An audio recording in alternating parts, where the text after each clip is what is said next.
जी।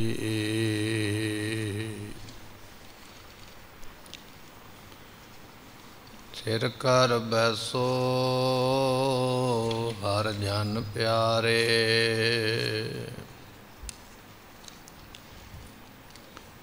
सतगुर तुमरे काज सवारे।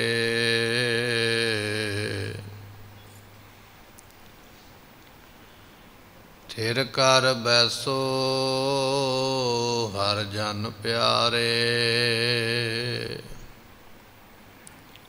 सतगुर तुमरे काज सवारे। दुष्ट दूत परमेश्वर मारे, जानकी पैज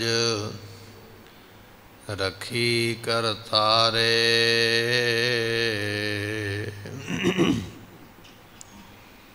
बादशाह शाह सब वस कर दीने, अमृत नाम महारस पीने।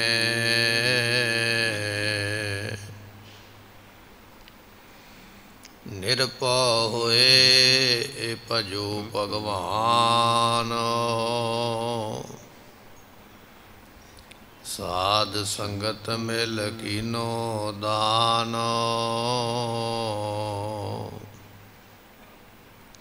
शरण परे प्रभ अंतर जामी, नानक ओट पकड़ी प्रभ स्वामी।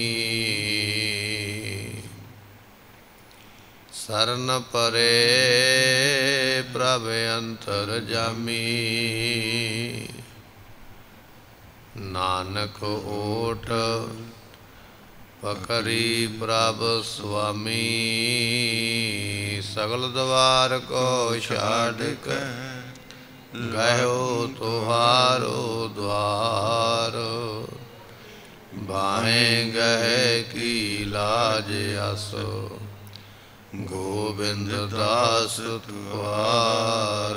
सुको टल गुर सेविए, ऐनस सहज सुभाए। दर्शन परसे गुरु का, जन्म मरण दुख जाए। होवै सिफत समाधि, नूर अरसों कुरसों छटिया। तुद डिठे सचे पातशाह, मर जन्म जन्म दी कटिया। तुद डिठे सचे पातशाह, मल जन्म जन्म दी कटिया।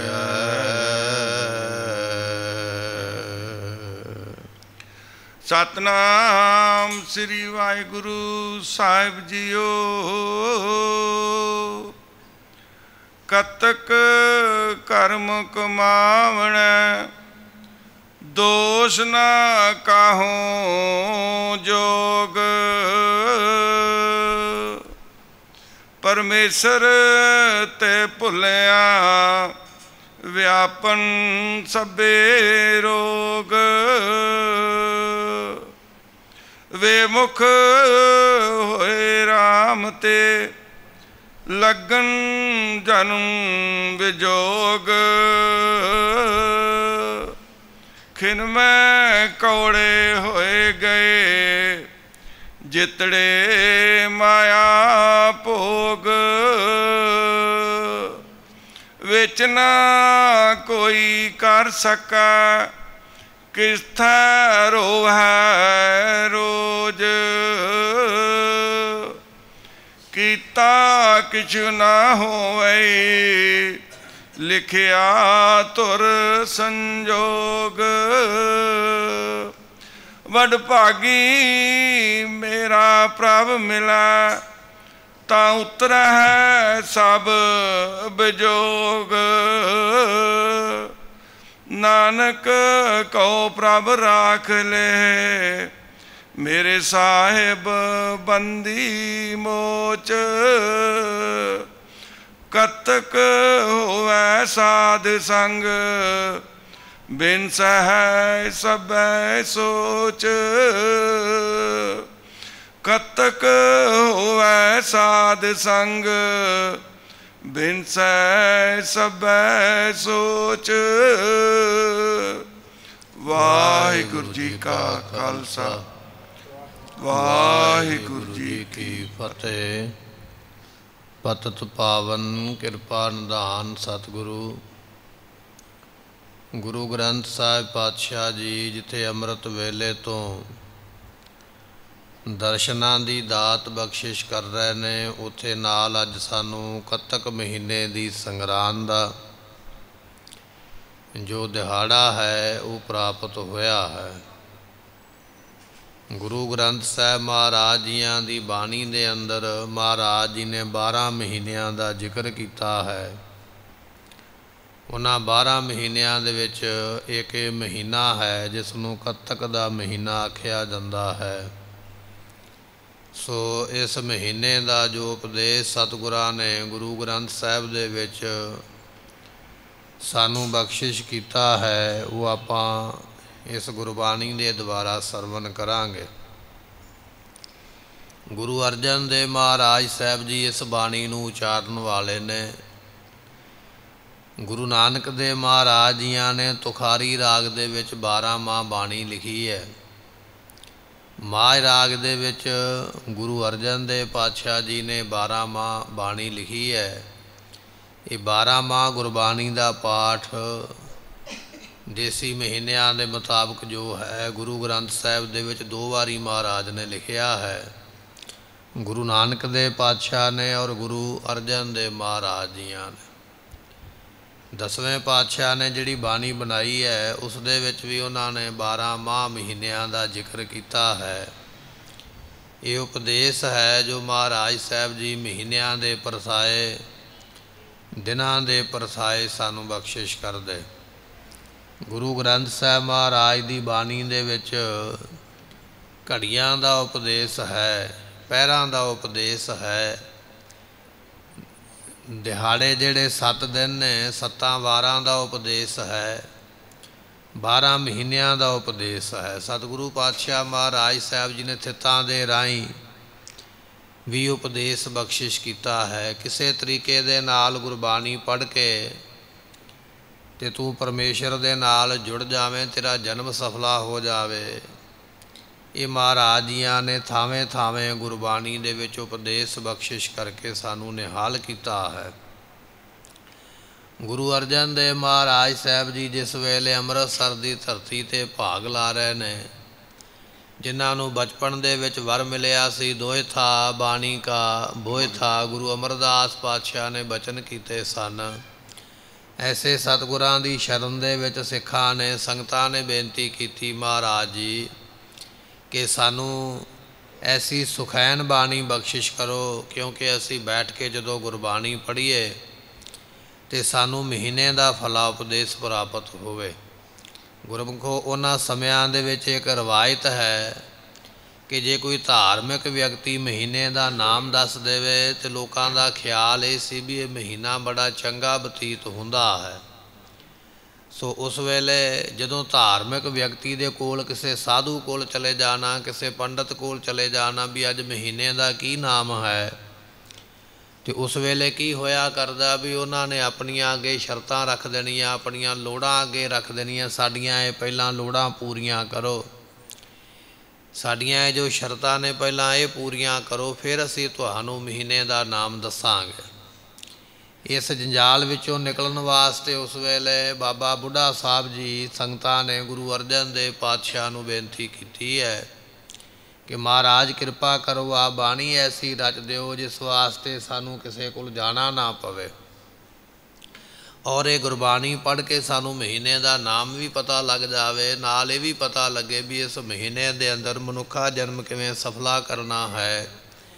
ਇਹ ਬਚਨ ਸੁਣ ਕੇ ਪਾਤਸ਼ਾਹ ਗੁਰੂ ਅਰਜਨ ਦੇਵ ਜੀਆਂ ਨੇ ਬਾਣੀ ਜਿਹੜੀ ਅੰਮ੍ਰਿਤਸਰ ਦੀ ਧਰਤੀ 'ਤੇ ਦੀਵਾਨ ਹਾਲ, ਮੰਜੀ ਹਾਲ, ਜਿੱਥੋਂ ਆਪ ਸੰਗਤਾਂ ਰੋਜ਼ ਅੰਮ੍ਰਿਤ ਵੇਲੇ ਕਥਾ ਸੁਣਦੇ ਹੋ, ਸ੍ਰੀ ਦਰਬਾਰ ਸਾਹਿਬ ਤੋਂ ਇਸ ਜਗ੍ਹਾ 'ਤੇ ਮਹਾਰਾਜ ਜੀਆਂ ਨੇ ਬੈਠ ਕੇ ਇਸ ਬਾਣੀ ਨੂੰ ਰਚਿਆ ਹੈ। ਤੇ ਮਹਾਰਾਜ ਜੀ ਕੱਤਕ ਦੇ ਮਹੀਨੇ ਦਾ ਸਾਨੂੰ ਉਪਦੇਸ਼ ਬਖਸ਼ਿਸ਼ ਕਰ ਰਹੇ ਹਨ। 12 ਮਾਹ ਕੱਤਕ ਕਰਮ ਕਮਾਵਣ। ਸਤਿਗੁਰੂ ਪਾਤਸ਼ਾਹ ਬਚਨ ਬਖਸ਼ਿਸ਼ ਕਰਦੇ ਕਹਿਣ ਲੱਗੇ ਆ, ਮਨੁੱਖ ਇਹ ਜਿਹੜੇ ਕਰਮ ਨੇ ਇਹ ਤੂੰ ਆਪਣੇ ਕੱਤ ਕੇ ਇਕੱਠੇ ਕੀਤੇ ਨੇ।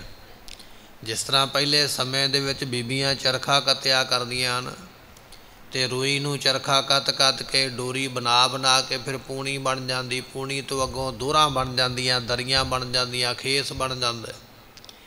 ਪਰ ਜਿਹੜਾ ਖੇਸ ਹੈ ਜਾਂ ਦਰੀ ਹੈ ਉਹ ਇੱਕੋ ਦਿਨ ਹੋਂਦ ਵਿੱਚ ਨਹੀਂ ਆਈ ਹੈ। ਦਰੀ ਖੇਸ ਬਣਾਉਣ ਵਾਸਤੇ ਲੰਮਾ ਸਮਾਂ ਲੱਗਿਆ। ਪਹਿਲਾਂ ਖੇਤ ਵਾਹਿਆ ਗਿਆ, ਫਿਰ ਉੱਥੇ ਕਪਾਹ ਬੀਜੀ ਗਈ ਹੈ, ਫਿਰ ਨਰਮਾ ਬੀਜਿਆ ਗਿਆ, ਫਿਰ ਉਹ ਪੱਕਿਆ ਹੈ, ਉਸ ਦੀਆਂ ਡੋਡੀਆਂ ਵਿੱਚੋਂ ਫਿਰ ਰੂਈ ਮਿਲੀ ਹੈ, ਫਿਰ ਉਸ ਨੂੰ ਕੱਤਿਆ ਗਿਆ, ਪੂਣੀਆਂ ਬਣੀਆਂ, ਫਿਰ ਜਾ ਕੇ ਇਹ ਦੋਹਰਾਂ ਬਣੀਆਂ ਜਾਂ ਦਰੀਆਂ ਬਣ ਗਈਆਂ ਜਾਂ ਇਸੇ ਤਰ੍ਹਾਂ ਖੇਸ ਬਣ ਗਿਆ। ਸੋ ਇਹ ਸਾਰੀ ਪ੍ਰਕਿਰਿਆ ਕਰਦਿਆਂ ਇੱਕ ਸਮਾਂ ਲੱਗਿਆ ਹੈ। ਮਹਾਰਾਜ ਕਹਿਣ ਲੱਗੇ ਐਸੇ ਤਰ੍ਹਾਂ ਜਿਹੜੇ ਤੇਰੇ ਕਰਮ ਨੇ ਨਾ, ਤੂੰ ਇਹ ਮਤਾ ਸੋਚ ਵੀ ਕਰਮ ਮੇਰਾ ਝੱਟ ਹੀ ਬਣ ਗਿਆ। ਕਰਮ ਬਣਦਿਆਂ ਕਰਮ ਕਰਦਿਆਂ ਵੀ ਇੱਕ ਸਮਾਂ ਲੱਗਦਾ ਹੈ। ਉਹ ਜਿਹੜਾ ਕਰਮ ਹੈ ਉਹ ਤੂੰ ਖੁਦ ਆਪ ਕੀਤਾ ਹੋਇਆ ਹੈ। ਜਿਵੇਂ ਚਰਖਾ ਕੱਤ ਕੇ ਪੂਣੀਆਂ ਇਕੱਠੀਆਂ ਕੀਤੀਆਂ, ਜ਼ਿੰਦਗੀ ਦੇ ਸਮੇਂ ਦਾ ਚਰਖਾ ਕੱਤ ਕੇ ਤੂੰ ਆਪਣੇ ਕਰਮਾਂ ਨੂੰ ਇਕੱਠਾ ਕੀਤਾ ਹੈ। ਜਿਵੇਂ ਦੇ ਕਰਮ ਕਰਦਾ ਹੈ ਉਹ ਫਿਰ ਕਰਮ ਤੇਰੇ ਕੋਲ ਇਕੱਠੇ ਹੋ ਜਾਂਦੇ। ਜਦੋਂ ਉਹ ਕਰਮ ਇਕੱਠਾ ਹੋ ਜਾਂਦਾ ਹੈ ਉਸ ਨੂੰ ਪਰਾਰਬਧ ਕਰਮ ਕਿਹਾ ਜਾਂਦਾ ਹੈ, ਜਿਹਨੂੰ ਆਪਾਂ ਕਹਿ ਦਿੰਦੇ ਹਾਂ ਮੇਰੀ ਕਿਸਮਤ ਵਿੱਚ ਜੋ ਲਿਖਿਆ ਹੈ। ਸਿੱਧਾ ਜਿਹਾ ਸ਼ਬਦ ਆਪਾਂ ਵਰਤਦੇ ਹਾਂ ਨਾ, ਕਿਸਮਤ ਵਿੱਚ ਲਿਖਿਆ। ਇਹ ਕਿਸਮਤ ਅਸੀਂ ਆਪ ਲਿਖਾਈ ਹੈ। ਜਿਹੋ ਜਿਹਾ ਕੰਮ ਕੀਤੇ ਪਰਮਾਤਮਾ ਨੇ ਉਹੋ ਜਿਹਾ ਹੀ ਕਰਮ ਲਿਖ ਦਿੱਤਾ ਵੀ ਆਹ ਤੂੰ ਪਾਪ ਕੀਤੇ, ਆਹ ਤੂੰ ਪੁੰਨ ਕੀਤੇ, ਉਹਨਾਂ ਦਾ ਸੁੱਖ ਮਿਲੇਗਾ, ਪਾਪਾਂ ਦਾ ਦੁੱਖ ਮਿਲੇਗਾ। ਫਿਰ ਉਹ ਭੋਗਣ ਵਾਸਤੇ ਇਹ ਮਨੁੱਖਾ ਸਰੀਰ ਜਾਂ ਕਿਸੇ ਪਸ਼ੂ ਪੰਛੀ ਦਾ ਸਰੀਰ ਮਿਲਿਆ ਅਤੇ ਮਨੁੱਖ ਆਪਣੇ ਕਰਮਾਂ ਨੂੰ ਭੋਗਦਾ ਹੈ।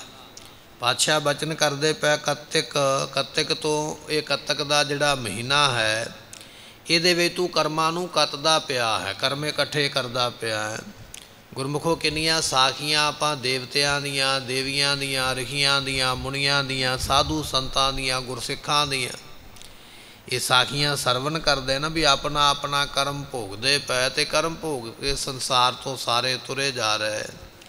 ਜਿਵੇਂ ਭਾਈ ਭਿਖਾਰੀ ਦੀ ਆਪਾਂ ਸਾਖੀ ਕਈ ਵਾਰੀ ਸਰਵਣ ਕੀਤੀ ਹੈ ਕਿ ਪੁੱਤਰ ਜਵਾਨ ਹੋਇਆ ਔਰ ਡੋਲਾ ਲੈ ਕੇ ਜਦੋਂ ਵਾਪਸ ਦਰਵਾਜ਼ੇ 'ਤੇ ਆਇਆ ਨਾ ਆਪਣੇ ਘਰ ਦੇ, ਪੇਟ ਦੇ ਵਿੱਚ ਸੂਲ ਉੱਠਿਆ ਅਤੇ ਉਸੇ ਵੇਲੇ ਉਸ ਦੀ ਮੌਤ ਹੋ ਗਈ। ਭਾਈ ਭਿਖਾਰੀ ਜੀਆਂ ਨੇ ਆਪਣੇ ਪੁੱਤਰ ਦੇ ਸੰਸਕਾਰ ਦਾ ਪਹਿਲਾਂ ਹੀ ਸਮਾਨ ਘਰ ਵਿੱਚ ਤਿਆਰ ਕਰਕੇ ਰੱਖਿਆ। ਲੋਕਾਂ ਨੇ ਹੈਰਾਨ ਹੋ ਕੇ ਪੁੱਛਿਆ ਕਿ ਤੁਹਾਨੂੰ ਪਹਿਲਾਂ ਪਤਾ ਹੈ? ਭਾਈ ਭਿਖਾਰੀ ਕਹਿਣ ਲੱਗੇ ਮੈਨੂੰ ਪਤਾ ਸੀ ਵੀ ਇਸ ਨੇ ਇਸ ਦਿਨ ਮਰ ਜਾਣਾ ਹੈ। ਲੋਕਾਂ ਨੇ ਫਿਰ ਸਵਾਲ ਇਹ ਕੀਤਾ ਜੇ ਤੇਰੇ ਪੁੱਤਰ ਨੇ ਮਰ ਜਾਣਾ ਹੈ ਤੇ ਕਿਸੇ ਦੀ ਧੀ ਦਾ ਇਹ ਜੀਵਨ ਕਿਉਂ ਖਰਾਬ ਕੀਤਾ ਹੈ? ਫਿਰ ਵਿਆਹ ਹੀ ਤੁਸੀਂ ਟਾਲ ਦਿੰਦੇ ਜਾਂ ਅੱਗੇ ਕਰ ਦਿੰਦੇ। ਲੜਕੀ ਤੇ ਸਹੁਰੇ ਘਰ ਵਿੱਚ ਅਜੇ ਪੈਰ ਪਾਇਆ ਨਹੀਂ, ਇਹ ਪਹਿਲਾਂ ਹੀ ਵਿਧਵਾ ਹੋ ਗਈ ਹੈ। ਉਸ ਵੇਲੇ ਭਾਈ ਭਿਖਾਰੀ ਜੀ ਨੇ ਦੱਸਿਆ, ਕਹਿਣ ਲੱਗੇ ਨਹੀਂ ਭਾਈ, ਇਹਨਾਂ ਦੋਨਾਂ ਦਾ ਪਿਛਲੇ ਜਨਮ ਦਾ ਇੱਕ ਕਰਮ ਹੈ।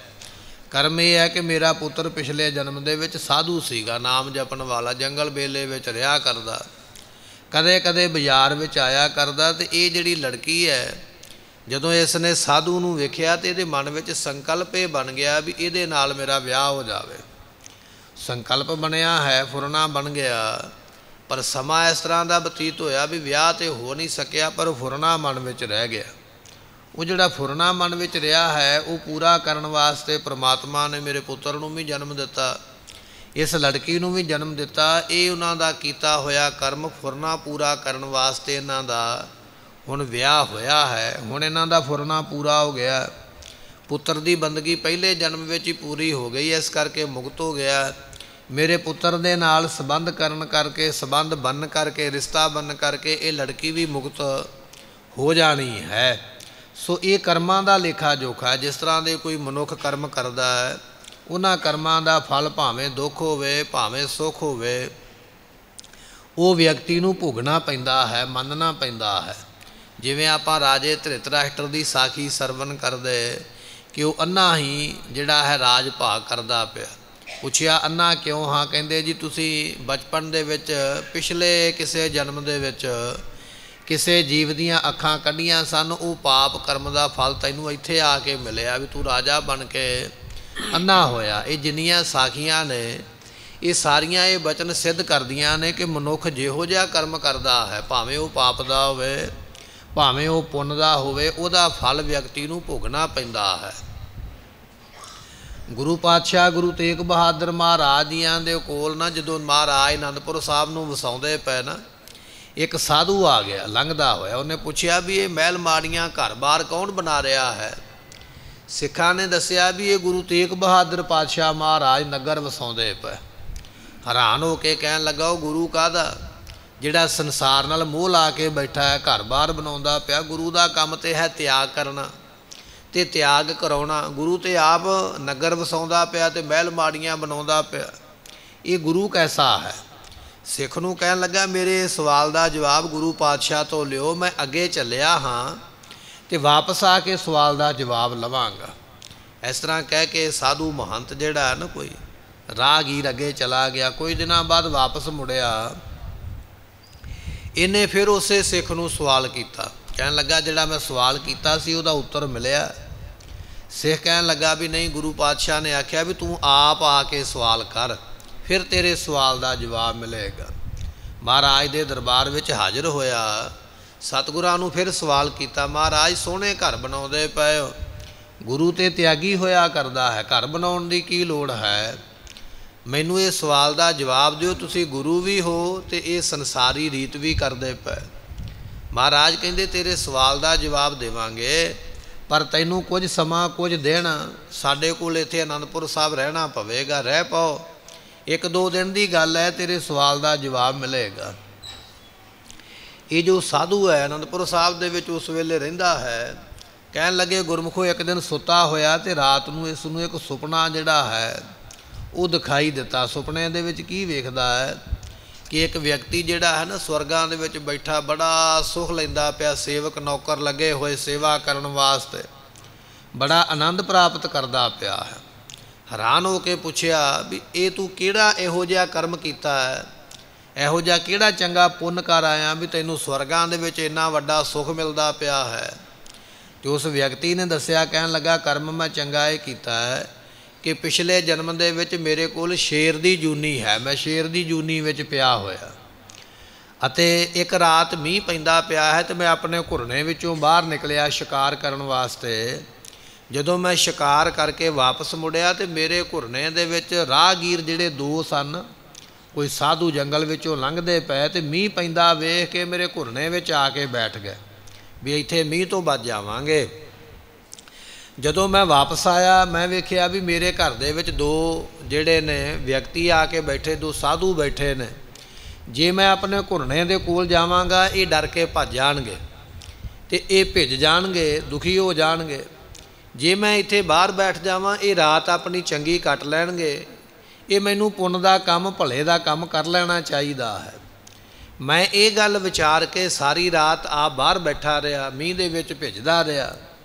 ਪਰ ਉਹ ਜਿਹੜੇ ਸਾਧੂ ਸਨ ਉਹ ਮੇਰੇ ਘੁਰਨੇ ਦੇ ਵਿੱਚ ਬੈਠ ਕੇ ਉਹਨਾਂ ਨੇ ਬਿਨਾਂ ਭਿੱਜਣ ਤੋਂ, ਮੀਂਹ ਤੋਂ ਬੜੇ ਸੁੱਖ ਦੇ ਨਾਲ ਰਾਤ ਬਤੀਤ ਕੀਤੀ ਹੈ। ਸਮਾਂ ਐਸਾ ਬਣਿਆ, ਉਸ ਠੰਡ ਕਰਕੇ ਮੈਂ ਬਚਿਆ ਨਹੀਂ, ਰਾਤ ਨੂੰ ਠੰਡ ਦੇ ਵਿੱਚ ਹੀ ਮੇਰੀ ਮੌਤ ਹੋ ਗਈ। ਜਦੋਂ ਦਿਨ ਚੜ੍ਹਿਆ ਉਹ ਸਾਧੂ ਘੁਰਨੇ ਵਿੱਚੋਂ ਬਾਹਰ ਨਿਕਲੇ ਤੇ ਉਹਨਾਂ ਨੂੰ ਪਤਾ ਲੱਗ ਗਿਆ ਵੀ ਮੇਰੀ ਇਹ ਸੇਵਾ ਹੈ, ਵੀ ਮੈਂ ਆਪ ਠੰਡ ਵਿੱਚ ਮਰ ਗਿਆ, ਪਰ ਉਹਨਾਂ ਨੂੰ ਮੈਂ ਡਰਾਇਆ ਨਹੀਂ। ਉਹਨਾਂ ਸਾਧੂਆਂ ਦੇ ਮੁਖੋਂ ਬਚਨ ਨਿਕਲ ਗਿਆ ਵੀ ਜਿਹਨੇ ਸਾਡੀ ਐਸੀ ਸੇਵਾ ਕੀਤੀ ਹੈ ਪਰਮਾਤਮਾ ਇਹਦਾ ਵੀ ਭਲਾ ਕਰੇ, ਇਹਨੂੰ ਵੀ ਇਸ ਸੇਵਾ ਦਾ ਸੁੱਖ ਮਿਲੇ। ਮੈਂ ਹੁਣ ਉਹ ਸੇਵਾ ਜਿਹੜੀ ਕੀਤੀ, ਕਰਮ ਕੀਤਾ ਹੈ ਵੀ ਕਿਸੇ ਨੂੰ ਆਪਣੇ ਘਰ ਦੇ ਵਿੱਚ ਰਹਿਣ ਦੀ ਜਗ੍ਹਾ ਦਿੱਤੀ ਹੈ, ਆਪ ਮੈਂ ਬਾਹਰ ਰਹਿ ਕੇ ਆਪਣਾ ਸਮਾਂ ਬਤੀਤ ਕੀਤਾ, ਉਹਦਾ ਸੁੱਖ ਮੈਂ ਇੱਥੇ ਹੁਣ ਲੈਂਦਾ ਪਿਆ ਹਾਂ। ਜਦੋਂ ਇਹ ਸੁਪਨਾ ਵੇਖਿਆ ਨਾ ਸਾਧੂ ਨੇ ਤੇ ਮਹਾਰਾਜ ਜੀ ਦੇ ਕੋਲ ਆ ਕੇ ਚਰਨ ਫੜ ਲਏ। ਪਾਤਸ਼ਾਹ ਕਹਿਣ ਲੱਗੇ, ਮਹਿਲ ਮਾੜੀਆਂ ਅਸੀਂ ਆਪਣੇ ਵਾਸਤੇ ਨਹੀਂ ਬਣਾਉਂਦੇ ਪਏ, ਇਹ ਅਸੀਂ ਸੰਗਤ ਵਾਸਤੇ ਬਣਾਉਂਦੇ ਪਏ। ਸੰਗਤਾਂ ਆਉਣਗੀਆਂ, ਇੱਥੇ ਆ ਕੇ ਸੇਵਾ ਕਰਿਆ ਕਰਨਗੀਆਂ, ਨਾਮ ਜਪਿਆ ਕਰਨਗੀਆਂ, ਗੁਰੂ ਦੇ ਲੜ ਸਿੱਖ ਲੱਗਿਆ ਕਰਨਗੇ ਤੇ ਉਹਨਾਂ ਦੇ ਰਹਿਣ ਵਾਸਤੇ ਇਹ ਰੈਣ ਬਸੇਰਾ ਅਸੀਂ ਤਿਆਰ ਕਰਦੇ ਪਏ। ਕਹਿਣ ਲੱਗਾ, ਮਹਾਰਾਜ ਠੀਕ ਬਚਨ ਹੈ, ਮੈਨੂੰ ਹੁਣ ਸਮਝ ਆਈ ਹੈ। ਭਾਵ ਇਹ ਹੈ ਕਿ ਮਨੁੱਖ ਜਿਹੋ ਜਿਹਾ ਕਰਮ ਕਰਦਾ ਹੈ, ਜੇ ਪਾਪ ਕਰਮ ਕਰੇਗਾ ਉਹਦਾ ਫਲ ਵੀ ਭੁਗਣਾ ਪਵੇਗਾ, ਜੇ ਪੁੰਨ ਕਰਮ ਕੀਤਾ ਜਿਵੇਂ ਉਹ ਸ਼ੇਰ ਨੇ ਸੇਵਾ ਕੀਤੀ ਹੈ, ਜੇ ਇਹੋ ਜਿਹਾ ਭਲਾ ਕਰਮ ਵੀ ਕਰੇਗਾ ਤਾਂ ਉਹਦਾ ਫਲ ਵੀ ਮਿਲਣਾ ਹੈ। ਪਾਤਸ਼ਾਹ ਕਹਿੰਦੇ ਕਤਿਕ ਕਰਮ ਕਮਾਵਨੇ, ਇਹ ਕੱਤ ਕੱਤ ਕੇ ਨਿੱਕੇ ਨਿੱਕੇ ਕਰਮ ਤੂੰ ਰੋਜ਼ ਕਰਦਾ ਪਿਆ ਹੈ। ਉਹ ਕਰਮ ਨਿੱਕੇ ਨਿੱਕੇ ਹੌਲੀ ਹੌਲੀ ਇਕੱਠੇ ਹੋ ਕੇ ਫਿਰ ਪਰਾਰਬਧ ਬਣ ਜਾਂਦੇ, ਤੇਰੀ ਕਿਸਮਤ ਬਣ ਜਾਂਦੇ। ਉਹਨਾਂ ਦੇ ਮੁਤਾਬਕ ਫਿਰ ਤੈਨੂੰ ਦੁੱਖ ਤੇ ਸੁੱਖ ਜਿਹੜਾ ਹੈ ਉਹ ਪ੍ਰਾਪਤ ਹੁੰਦਾ ਹੈ। ਦੋਸ ਨਾ ਕਾਹੂ ਜੋਗ, ਪਰ ਕਰਮ ਕਰਨ ਤੋਂ ਬਾਅਦ ਵਿੱਚ ਕਿਸੇ ਨੂੰ ਦੋਸ਼ ਨਹੀਂ ਦੇਣਾ ਚਾਹੀਦਾ। ਜਦੋਂ ਦੁੱਖ ਆਉਂਦਾ ਹੈ ਨਾ ਵਿਅਕਤੀ, ਉਦੋਂ ਦੋਸ਼ ਦਿੰਦਾ ਹੈ ਕਿ ਫਲਾਣੇ ਵਿਅਕਤੀ ਨੇ ਮੇਰਾ ਕੰਮ ਵਿਗਾੜ ਦਿੱਤਾ ਹੈ। ਮਹਾਰਾਜ ਕਹਿਣ ਲੱਗੇ ਨਹੀਂ, ਕੀਤੇ ਹੋਏ ਕਰਮ ਦਾ ਫਲ ਤੈਨੂੰ ਭੋਗਣਾ ਪੈਣਾ ਹੈ। ਕਿਸੇ ਨੂੰ ਦੋਸ਼ ਦੇਣ ਦੀ ਲੋੜ ਨਹੀਂ ਹੈ ਕਿ ਮੇਰਾ ਕੰਮ ਫਲਾਣੇ ਵਿਅਕਤੀ ਨੇ ਵਿਗਾੜਿਆ ਹੈ। ਦੱਦਾ ਦੋਸ਼ ਨਾ ਦਿਉ ਕਿਸੈ ਦੋਸ਼ ਕਰਮਾ, ਆਪਣੇ ਆ ਜੋ ਮੈਂ ਕੀਆ ਸੋ ਮੈਂ ਪਾਇਆ। ਮਹਾਰਾਜ ਜੀ ਦਾ ਬਚਨ ਹੈ, ਗੁਰਮੁਖਾਂ ਦਾ ਸੁਭਾਅ ਸ਼ੇਰ ਵਰਗਾ ਹੈ, ਮਨਮੁਖਾਂ ਦਾ ਸੁਭਾਅ ਕੁੱਤੇ ਵਰਗਾ ਹੋਇਆ ਕਰਦਾ ਹੈ। ਜਿਵੇਂ ਕੁੱਤੇ ਨੂੰ ਕਿਸੇ ਨੇ ਡੰਡਾ ਮਾਰਿਆ ਨਾ ਜਾਂ ਇੱਟਾ ਮਾਰਿਆ ਚੋਕੇ, ਤੇ ਕੁੱਤੇ ਨੂੰ ਇਹ ਲੱਗਾ ਵੀ ਇਹ ਡੰਡਾ ਮੈਨੂੰ ਆ ਕੇ ਵੱਜਾ ਹੈ। ਕੁੱਤੇ ਨੇ ਭੱਜ ਕੇ ਡੰਡਾ ਮੂੰਹ 'ਚ ਪਾ ਲਿਆ ਹੈ, ਡੰਡੇ ਦੇ ਉੱਪਰ ਗੁੱਸਾ ਕੱਢਦਾ ਪਿਆ ਵੀ ਮੈਨੂੰ ਵੱਜਾ ਕਿਉਂ ਹੈ। ਪਰ ਕੁੱਤੇ ਨੂੰ ਇਹ ਸਮਝ ਨਹੀਂ ਹੈ ਵੀ ਡੰਡਾ ਆਪਣੇ ਆਪ ਨਹੀਂ ਵੱਜਾ, ਇਹ ਕਿਸੇ ਨੇ ਮਾਰਿਆ ਹੈ। ਮਨਮੁਖ ਦੀ ਹਾਲਤ ਇਹ ਹੈ ਕਿ ਇਹ ਮੇਰੇ 'ਤੇ ਜਿਹੜਾ ਦੁੱਖ ਆਇਆ ਹੈ, ਇਹ ਦੁੱਖ ਮੈਨੂੰ ਫਲਾਣੇ ਬੰਦੇ ਨੇ ਦਿੱਤਾ ਹੈ। ਪਰ ਮਨਮੁਖ ਇਹ ਨਹੀਂ ਜਾਣਦਾ ਵੀ ਇਹ ਮੇਰੇ ਕਰਮਾਂ ਦਾ ਦੁੱਖ ਹੈ, ਵੀ ਮੈਂ ਇਹ ਕੰਮ ਕੀਤਾ ਅਤੇ ਉਹਦਾ ਫਲ ਭੋਗਦਾ ਪਿਆ। ਗੁਰਮੁਖਾਂ ਦਾ ਸੁਭਾਅ ਸ਼ੇਰ ਵਰਗਾ ਹੈ। ਜੇ ਸ਼ੇਰ ਦੇ ਉੱਪਰ ਹਮਲਾ ਕਰੀਏ ਨਾ, ਡੰਡਾ ਸੋਟਾ ਮਾਰੀਏ, ਤੇ ਸ਼ੇਰ ਜਿਹੜਾ ਡੰਡੇ ਸੋਟੇ ਨੂੰ ਕੁਝ ਨਹੀਂ ਕਹਿੰਦਾ ਹੈ। ਜਿਹਨੇ ਮਾਰਿਆ ਹੈ ਉਹ ਉਸ ਦੇ ਉੱਪਰ ਹਮਲਾ ਕਰਦਾ ਹੈ ਵੀ ਇਹਨੇ ਮੈਨੂੰ ਮਾਰਿਆ ਹੈ। ਗੁਰਮੁਖਾਂ ਦਾ ਸੁਭਾਅ ਇਸ ਤਰ੍ਹਾਂ ਦਾ ਹੈ, ਜੇ ਕੋਈ ਬੰਦਾ ਦੁੱਖ ਦਿੰਦਾ ਹੈ ਤੇ ਉਹ ਉਹਦੇ ਉੱਪਰ ਨਾਰਾਜ਼ ਨਹੀਂ ਹੁੰਦੇ ਵੀ ਇਹਨੇ ਦੁੱਖ ਦਿੱਤਾ ਹੈ। ਉਹ ਜਾਣਦੇ ਨੇ ਵੀ ਇਹ ਜਿਹੜਾ ਦੁੱਖ ਤੇ ਸੁੱਖ ਹੈ ਇਹ ਪਰਮਾਤਮਾ ਨੇ ਦਿੱਤਾ ਹੈ, ਉਹਦੇ ਬਿਨਾਂ ਕੌਣ ਦੇ ਸਕਦਾ ਹੈ। ਉਹਦੀ ਰਜ਼ਾ ਵਿੱਚ ਉਹ ਰਾਜੀ ਰਹਿੰਦੇ। ਤੇਰਾ ਕੀਆ ਮੀਠਾ ਲਾਗੇ, ਮਿਲ ਕੇ ਆਖੀਏ ਤੇਰਾ ਕੀਆ ਮੀਠਾ ਲਾਗੈ, ਹਰ ਨਾਮ ਪਦਾਰਥ ਨਾਨਕ ਮੰਗੈ। ਉਹ ਰੱਬ ਦੀ ਰਜ਼ਾ ਵਿੱਚ ਤਾਂ ਖੁਸ਼ ਰਹਿੰਦੇ ਨੇ ਵੀ ਜੇ ਦੁੱਖ ਮਿਲਿਆ ਪਰਮਾਤਮਾ ਵੀ ਤੇਰਾ ਕੀਤਾ ਦਿੱਤਾ ਹੋਇਆ, ਸੁੱਖ ਮਿਲਿਆ ਤੇ ਵੀ ਤੁਸੀਂ ਦਿੱਤਾ ਹੈ। ਗੁਰਮੁਖਾਂ ਦਾ ਸੁਭਾਅ ਇਸ ਤਰ੍ਹਾਂ ਦਾ ਹੈ। ਮਨਮੁਖਾਂ ਦਾ ਸੁਭਾਅ ਕੁੱਤੇ ਵਰਗਾ ਹੈ ਕਿ ਆਪਣੇ ਪਾਪ ਦੀ ਸਜ਼ਾ ਆਪ ਨੂੰ ਮਿਲਦੀ ਪਈ ਹੈ, ਦੋਸ਼ ਦੂਜਿਆਂ ਨੂੰ ਦਿੰਦਾ ਵੀ ਫਲਾਣੇ ਨੇ ਮੈਨੂੰ ਦੁੱਖ ਦਿੱਤਾ ਹੈ। ਮਹਾਰਾਜ ਕਹਿਣ ਲੱਗੇ ਕਤਿਕ ਕਰਮ ਕਮਾਵਨੇ, ਦੋਸ਼ ਨਾ ਕਾਹੂ ਜੋਗ। ਬੰਦਿਆ ਕਿਸੇ ਨੂੰ ਦੋਸ਼ ਦੇਣਾ ਯੋਗ ਨਹੀਂ ਹੈ, ਇਹ ਤੇਰੇ ਕੀਤੇ ਕਰਮ ਦਾ ਦੋਸ਼ ਹੈ। ਜਿਵੇਂ ਦਾ ਤੂੰ ਪਾਪ ਕੀਤਾ ਪੁੰਨ ਕੀਤਾ ਹੈ, ਉਵੇਂ ਦਾ ਫਲ ਇਹ ਵਿਅਕਤੀ ਨੂੰ ਭੋਗਣਾ ਪੈਂਦਾ ਹੈ। ਤੇ ਫਿਰ ਉਹਨਾਂ ਕਰਮਾਂ ਨੂੰ ਇਹ ਵਿਅਕਤੀ ਭੋਗਦਾ ਹੈ।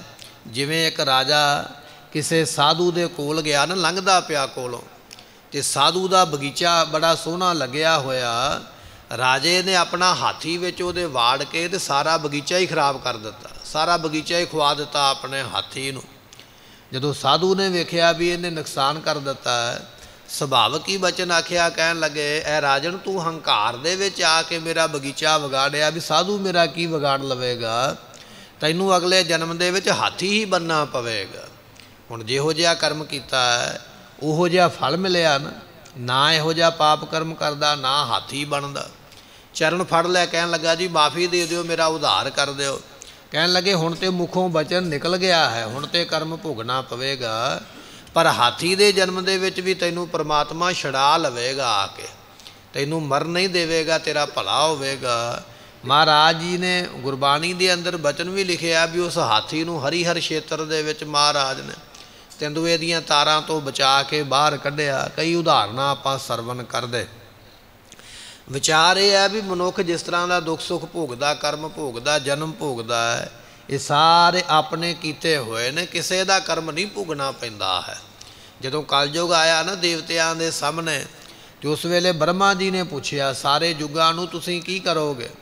ਸਤਿਯੁਗ ਨੇ ਆਖਿਆ ਜਿਹੜਾ ਬੰਦਾ ਇੱਕ ਵਾਰੀ ਚੰਗਾ ਕਰਮ ਕਰੇਗਾ ਮੈਂ 100 ਵਾਰੀ ਫਲ ਦੇਵਾਂਗਾ ਚੰਗੇ ਕਰਮ ਦਾ।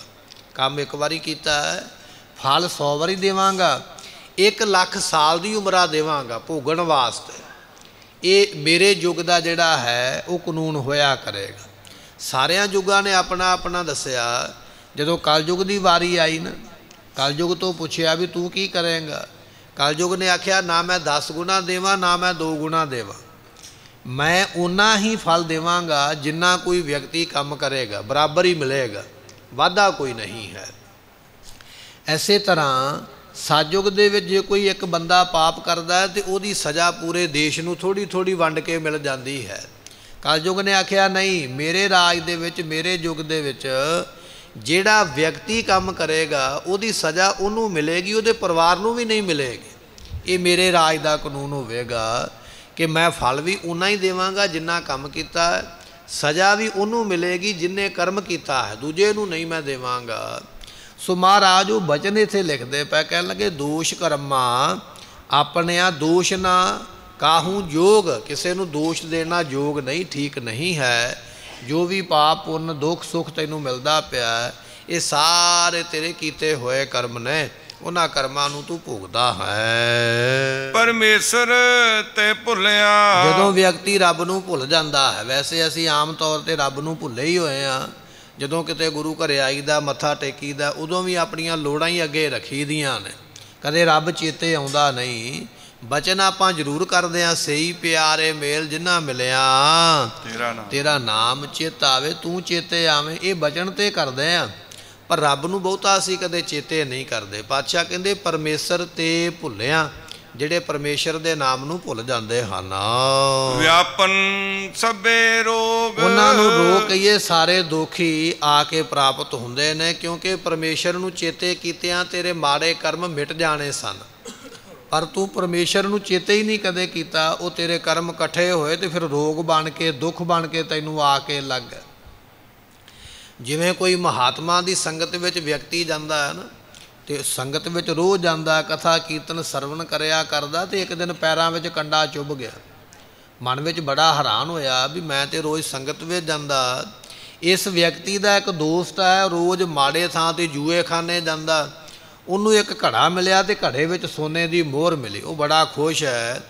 ਦੋਨਾਂ ਦੋਸਤਾਂ ਨੇ ਆਪਸ ਵਿੱਚ ਗੱਲਬਾਤ ਕੀਤੀ ਹੈ, ਤੇ ਜਿਹਨੂੰ ਸੋਨੇ ਦੀ ਮੋਹਰ ਮਿਲੀ ਨਾ ਉਹਨੇ ਮਿਹਣਾ ਮਾਰਿਆ, ਕਹਿਣ ਲੱਗਾ ਵੇਖ ਮੈਂ ਰੋਜ਼ ਜੂਏਖਾਨੇ ਜਾਂਦਾ, ਮੈਨੂੰ ਸੋਨਾ ਮਿਲਿਆ ਹੀ, ਤੂੰ ਰੋਜ਼ ਸਾਧੂ ਕੋਲ ਜਾਣਾ, ਤੇਰੇ ਪੈਰਾਂ ਵਿੱਚ ਕੰਡਾ ਵੱਜਾ ਹੈ।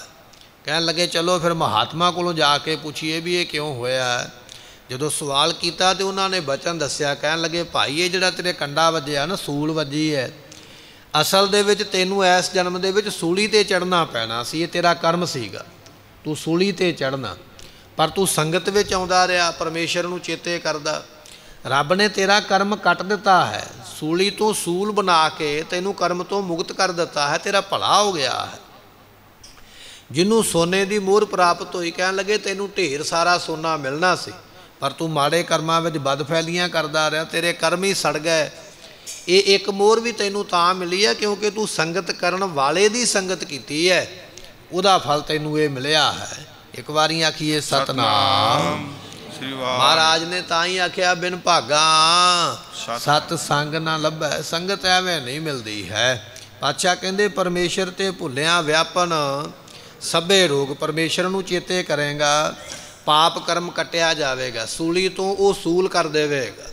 परमेश्वर नूं भुलेगा तो फिर जिहड़ा कुछ प्राप्त होना है ना, पाप कर्म करके वो भी स्वाह हो जाता है, जिहड़े दुख ने वो भी फिर सुख जिहड़े वो दुख का रूप धारण कर लेंदे, ऐसी हालत बन जाती है। बेमुख होए राम ते, जिहड़े राम तो बेमुख हो जाते। राम कौन है? रमिया होया परमेश्वर। आपां कई बारी सोचते हैं भी अज तो बाद मैं नहीं नितनेम करना है, मैं नहीं गुरु घरे जाना, मैं नहीं बाणी पढ़नी, मेरी तो लड़ाई होगी गुरु दे नाल, धर्म दे नाल। साडे मन की विचार ये है भी रब नूं हुण घाटा पवेगा, मैं नाम जू नहीं जपदा पिया। महाराज नूं पुछया सतगुरु की होवेगा? महाराज कहंदे बेमुख होए राम ते, ਜਿਹੜੇ ਰਾਮ ਤੋਂ ਬੇਮੁਖ ਹੋ ਜਾਂਦੇ ਰੱਬ ਦਾ ਨਾਮ ਨਹੀਂ ਲੈਂਦੇ ਹਨ। ਲਗਨ ਜਨ ਬਿਯੋਗ, ਪਰਮਾਤਮਾ ਦਾ ਕੁਝ ਨਹੀਂ ਜਾਂਦਾ। ਜਿਹਨੇ ਨਾਮ ਭੁਲਾ ਦਿੱਤਾ ਹੈ ਉਹਨੂੰ ਜਨਮਾਂ ਦੇ ਵਿਛੋੜੇ ਪੈ ਜਾਂਦੇ, ਜਨਮਾਂ ਦਾ ਵਿਛੋੜਾ, ਕਈ ਜਨਮਾਂ ਦਾ। ਕਈ ਜਨਮ ਪੰਖੀ ਸਰਪ ਹੋਇਓ, ਕਈ ਜਨਮ ਹੈਵਰ ਬ੍ਰਿਖ ਜੋਇਓ, ਮਿਲ ਜਗਦੀਸ਼ ਮਿਲਨ ਕੀ ਬਰੀਆ, ਚਿਰੰਕਾਲ। ਚਿਰੰਕਾਲ ਤੋਂ ਭਾਵ ਲੰਮਾ ਸਮਾਂ, ਪਤਾ ਨਹੀਂ ਕਿੰਨੇ ਕਰੋੜਾਂ ਸਾਲ ਹੋ ਗਏ। ਚਿਰੰਕਾਲ ਇਹ ਦੇਹ ਸੰਜਰੀਆ, ਕਰੋੜਾਂ ਸਾਲਾਂ ਲੱਖਾਂ ਸਾਲਾਂ ਪਿੱਛੋਂ ਇਹ ਮਨੁੱਖਾ ਜਨਮ ਮਿਲਿਆ ਹੈ। ਕਈ ਜਨਮ ਪੰਖੀ ਸਰਪ ਹੋਇਓ, ਕਈ ਜਨਮ ਖੰਭਾਂ ਵਾਲੇ ਪੰਛੀ ਬਣ ਕੇ ਉੱਡਦਾ ਰਿਹਾ, ਕਈ ਜਨ ਸੱਪ ਬਣ ਕੇ ਧਰਤੀ ਦੇ ਉੱਪਰ ਰੀਂਘਦਾ ਰਿਹਾ, ਕਈ ਜਨਮ ਹੈਵਰ ਬ੍ਰਿਖ ਜੋਇਓ, ਕਦੇ ਘੋੜਾ ਬਣ ਕੇ ਆਪਣੇ ਪਿੱਠ ਦੇ ਉੱਪਰ ਸਵਾਰੀਆਂ ਢੋਂਦਾ ਪਿਆ, ਕਦੇ ਬਲਦ ਬਣ ਕੇ ਹਲ ਖਿੱਚਦਾ ਪਿਆ ਖੇਤਾਂ ਦੇ ਵਿੱਚ। ਐਸੀ ਹਾਲਤ ਬਣੀ ਹੈ। ਪਾਤਸ਼ਾਹ ਕਹਿੰਦੇ ਚਿਰੰਕਾਲ, ਲੰਮੇ ਸਮੇਂ ਤੋਂ ਮਨੁੱਖਾ ਸਰੀਰ ਹੁਣ ਮਿਲਿਆ ਆ ਕੇ, ਇੰਨੀਆਂ ਜਨਮਾਂ ਜੂਨਾਂ ਵਿੱਚੋਂ ਭੋਗ ਕੇ ਚਿਰੰਕਾਲ ਇਹ ਦੇਹ ਸੰਜਰੀਆ, ਹੁਣ ਤੈਨੂੰ ਇਹ ਦੇਹ ਮਿਲੀ ਹੈ।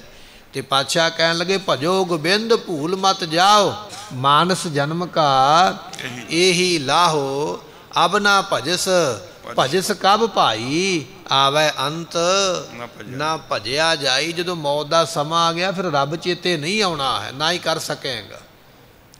ਪਾਤਸ਼ਾਹ ਕਹਿਣ ਲੱਗੇ ਬੇਮੁਖ ਹੋਏ ਰਾਮ ਤੇ ਲੱਗਣ ਜਨਮ ਵਿਜੋਗ, ਰੱਬ ਨੂੰ ਭੁੱਲੇਗਾ, ਰੱਬ ਦਾ ਕੋਈ ਘਾਟਾ ਨਹੀਂ, ਕੋਈ ਨੁਕਸਾਨ ਨਹੀਂ ਹੈ।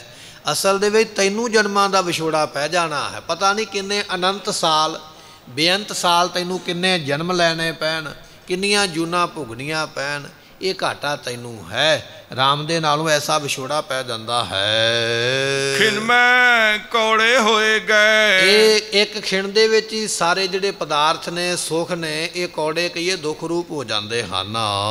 ਜਿਤੜੇ ਮਾਇਆ ਭੋਗ, ਇਹ ਜਿਹੜੇ ਮਾਇਆ ਦੇ ਭੋਗ ਨੇ ਨਾ ਪਦਾਰਥ, ਅੱਜ ਤੇ ਮਾਇਆ ਸੁੱਖ ਰੂਪ ਲੱਗਦੀ ਹੈ, ਪਰ ਪਤਾ ਨਹੀਂ ਕਦੋਂ ਇਹਨੇ ਦੁੱਖ ਰੂਪ ਵੀ ਹੋ ਜਾਣਾ ਹੈ। ਈਮਨਾਬਾਦ ਦੀ ਧਰਤੀ ਦੇ ਉੱਪਰ ਗੁਰੂ ਨਾਨਕ ਦੇਵ ਪਾਤਸ਼ਾਹ ਮਹਾਰਾਜ ਬਿਰਾਜੇ ਹੋਏ ਨੇ। ਰੋੜੀ ਸਾਹਿਬ ਗੁਰਦੁਆਰਾ ਸਾਹਿਬ ਬਣਿਆ ਹੈ, ਉੱਥੇ ਕੁਝ ਰੋੜ ਇਕੱਠੇ ਕਰਕੇ ਥੜਾ ਬਣਾ ਕੇ ਉਹਦੇ ਉੱਪਰ ਮਹਾਰਾਜ ਬੈਠੇ। ਭਾਈ ਮਰਦਾਨਾ ਜੀ ਕਹਿਣ ਲੱਗੇ ਮਹਾਰਾਜ ਭੁੱਖ ਲੱਗੀ ਹੈ।